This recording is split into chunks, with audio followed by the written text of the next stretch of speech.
Shriram borewell. आमच्याकडे बोरवेलसाठी 6 inch मोठे hole असलेली 500 फुटांपर्यंत खुदाई करून मिळेल। ग्राहकांना आमच्याकडून सर्वे करून बोरवेल मारून देखील पाणी न मिळाल्यास 100% रक्कम परत केली जाईल। आमचा पत्ता न्यू शिरोडा नाका, माझगाव रोड, पाटील बिल्डिंग, सावंतवाडी। संपर्क 77 74 85 10 04 किंवा 94 20 29 37 99। नमस्कार, आपण पाहताय कोकणशाही चॅनल कोकणच्या समृद्धीचं। मी चिन्मय गोगळे। कोकणशाहीच्या आजच्या लाईव्ह बातमीपत्रात आपण सर्वांचं स्वागत। पाहूया सविस्तर बातमीपत्र। रेल्वेच्या धडकेत एका अज्ञात महिलेचा मृत्यू झालाय। ही घटना आज मळगाव रेल्वे स्टेशन परिसरात घडली। अपघातग्रस्त संबंधित महिलेचा मृतदेह छिन्नभिन्न अवस्थेत आढळून आला।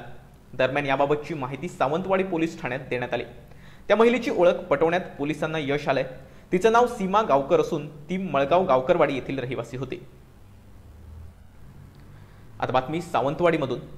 शहराच्या विकासात मी पुन्हा एकदा जातीनिशी लक्ष घातल्यामुळे येत्या 3 महिन्यात सावंतवाडीला गतवैभव प्राप्त करून देईन असा विश्वास माजी पालकमंत्री तथा आमदार दीपक केसरकर यांनी आज व्यक्त केला।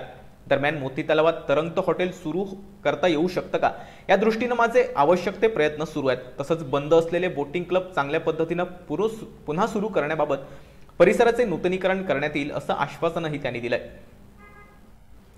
आता पाहूया एक दुःखद बातमी। भारताची गानकोकिळा म्हणून प्रसिद्ध असलेल्या लता मंगेशकर यांचं दुःखद निधन झालं। मुंबईच्या ब्रिच कँडी रुग्णालयात त्यांनी अखेरचा श्वास घेतला। गेले 28 दिवस त्या कोविड आणि न्यूमोनियाशी झुंज देत होत्या।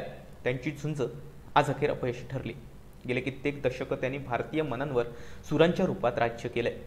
त्यांच्या निधनानं साक्षात स्वर देखील पोरके झालेत। आता जाणून घेऊया जिल्ह्यातील कोरोना अपडेट्स।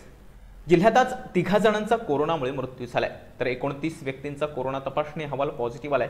दरम्यान एकूण 55,049 कोरोनाबाधित रुग्ण बरे होऊन घरी परतलेत। तर सद्यस्थितीत जिल्ह्यात 570 रुग्णांवर उपचार सुरू आहेत अशी माहिती प्रभारी जिल्हा शल्यचिकित्सक डॉक्टर श्रीपाद पाटील यांनी दिली आहे। आता बातमी आहे गवारेड्याच्या अस्तित्वाबाबत। अणावाणी पणदूर परिसरात गेल्या 8 ते 10 दिवसांपासून वयस्क गवारेडा दिवसा ढवळ्या वावरताना आढळून आलाय। त्यामुळे शेतकऱ्यांच्या मनात भीतीचं वातावरण निर्माण झालंय। या गव्यानं परिसरातील शेतकऱ्यांच्या शेतीचं प्रचंड प्रमाणात नुकसान केलंय। त्यामुळे नागरिकांमध्ये घबराटीचं वातावरण पसरलंय। गवारेडा दिवसाढवळ्या भर वस्तीमध्ये आणि शेतामध्ये फिरत असल्यानं शेतकरी आणि त्याचप्रमाणे लहान मुलांच्या जीविताला देखील धोका निर्माण होऊ शकतो। त्यामुळे वन विभागाने या गवारेड्याचा तात्काळ बंदोबस्त करावा। त्याचप्रमाणे त्यांनी केलेल्या शेतीचं आणि बागायतीची नुकसान भरपाई पंचयादी करून शेतकऱ्यांना नुकसान भरपाई मिळवून द्यावी अशी मागणी पणदूर सरपंच दादा साईल यांनी केली आहे। आणि याबरोबरच हे बातमीपत्रक संपलं। आपण पुन्हा भेटणार आहोत उद्या रात्री 8 वाजता कोकणशाहीच्या लाईव्ह बातमीपत्रात। तोपर्यंत पाहत राहा कोकणशाही चॅनल कोकणच्या समृद्धीचं। शुभरात्री।